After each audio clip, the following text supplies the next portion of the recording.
comme ils doivent. La deuxième raison, selon moi, l'instabilité. Ça signifie qu'il y en a qui n'ont pas de lieu fixe. Ils ne restent pas pendant des années dans une seule ville, en un seul endroit. Ils sont obligés soit de quitter une ville vers une autre, Cela crée la froideur la plupart des gens. Et là où ils vont, des fois, il n'y a pas des églises. Il y a aussi le problème de distance de lieux de culte, de leur lieu d'habitation. Voilà en quelque sorte ce que je peux avancer comme argument. Mais aussi, nous comprenons que la plupart qui ont prié chez nous là-bas, ils priaient pour que Dieu leur ouvre les portes de l'Europe. Arrivés ici, ils ont déjà obtenu ce qu'ils voulaient. C'est-à-dire arriver en Europe. Vous savez, en Europe, ce que j'ai trouvé de bon, c'est quoi d'abord? C'est le moyen de déplacement. Toutes les villes, qu'elles soient grandes ou petites, sont reliées, pas par une seule route, mais par plusieurs routes entrées et sorties. Et puis je crois aussi les conditions de la santé est un peu aménagée, et la bouffe, n'en parlons pas. Alors, ceux qui priaient en Afrique pour que Dieu leur ouvre les portes de l'Europe, arrivés ici, ils ont trouvé ce qu'ils cherchaient. Donc, ils n'ont plus de raison de faire quoi? De prier selon eux. Or, nous sommes en train de dire aujourd'hui au niveau du pays que le but de la vie chrétienne, ce n'est pas le matériel, mais c'est plus le royaume des cieux. Alors, pour cela, nous continuons à prier, nous continuons à prêcher, à exhorter ceux qui sont ici en Europe, de savoir, de comprendre plutôt que le but pour lequel nous sommes chrétiens, nous sommes venus à Christ, ce n'est pas pour avoir la facilité de la vie, mais beaucoup plus pour aller au royaume des cieux le jour où Christ reviendra pour nous enlever. Merci.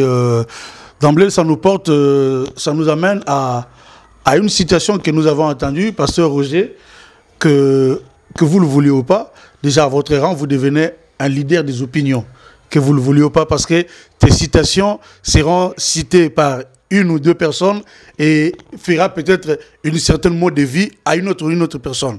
Donc nous avons entendu ce terme, le blessé de guerre. Alors je vais utiliser ce terme, le blessé de guerre.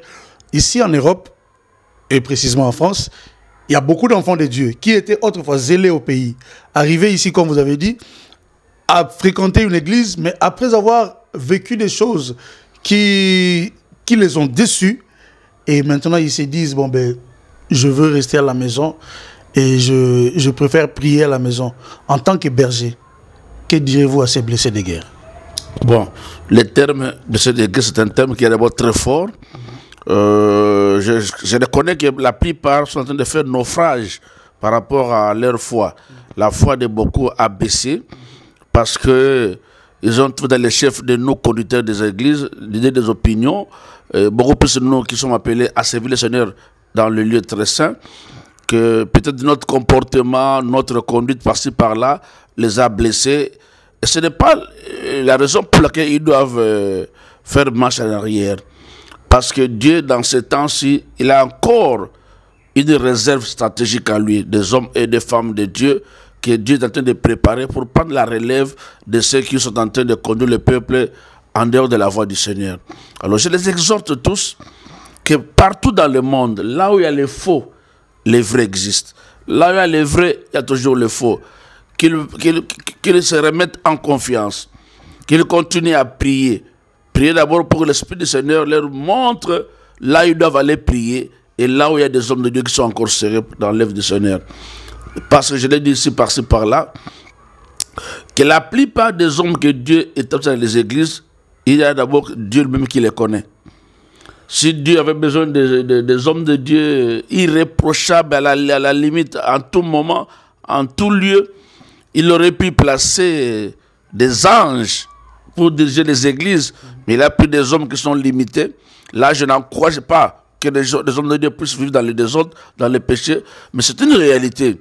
Alors, il faut que ceux qui sont dans les églises, qui ont la charge de conduire les églises, se mettent en tête que l'évangile d'aujourd'hui ne consiste pas seulement à dire aux gens que Jésus vous aime, Jésus fait ceci ou cela, mais nous devons aussi prêcher par l'exemple. Par exemple, je veux dire les témoignages. Nous devons avoir un témoignage irréprochable pour que le message que nous allons apporter dans le monde soit efficace et parvienne à convaincre la multitude de ceux qui nous suivent. Merci. Avoir un témoignage irréprochable. En parlant du témoignage, Pasteur Roger, dans les années passées, les années antérieures, vous étiez peut-être connu à l'église La Colombe seulement à Kinshasa, à Lemba, mais après quelques temps, tout Lemba pouvait vous connaître, et maintenant on peut dire tout Kinshasa, peut-être tout Congo, RDC. Quel est votre secret? Le secret de la réussite? Parce que nous voyons des hommes de Dieu qui, après avoir eu un certain renommé, après il déroute un peu de l'œuvre, si on peut le dire comme ça. Quel est votre secret? Et parce que nous avons reçu des témoignages que la même manière qu'il était avant, de la même manière qu'il est aujourd'hui, et nous l'avons vécu, nous. Quel est votre secret? Merci, bien-aimé frère prophète Jeff. En guise de réponse, je vous dirais simplement que c'est premièrement l'intimité avec Dieu. Une personne qui est tout le temps devant la face de Dieu, il est brisé, il est façonné. Et quand quelqu'un est brisé, il est façonné, il ne reste pas la même personne. Il devient humble. Et en devenant humble, il voit son prochain comme étant des fois supérieur à lui. Par conséquent, lui doit diminuer. Jean-Baptiste l'a dit que moi je veux diminuer pour que lui fasse quoi? Croisse en moi. C'est ce que nous sommes en train de faire. Je me dis que je ne peux pas prendre le dessus sur celui que je sers. Partout où je vais, je suis comme l'anneau qui a servi à ce que le Seigneur monte dessus pour qu'ils entrent dans la ville de Jérusalem. Que je sois un instrument au service de mon Seigneur. Alors je n'ai pas besoin de devenir orgueilleux ou de faire n'importe quoi.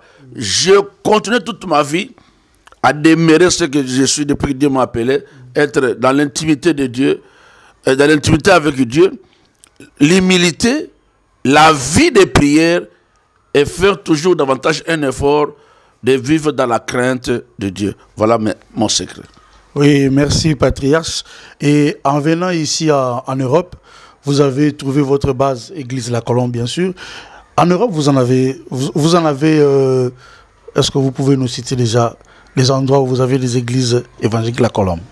Ici en Europe, merci. En Europe, la première église La Colombe qui a été implantée par le pasteur Caleb Lumbu Nsungu, c'est à Francfort, là où je suis entré, où j'ai commencé le voyage missionnaire. C'est en Allemagne, dans la ville de Francfort.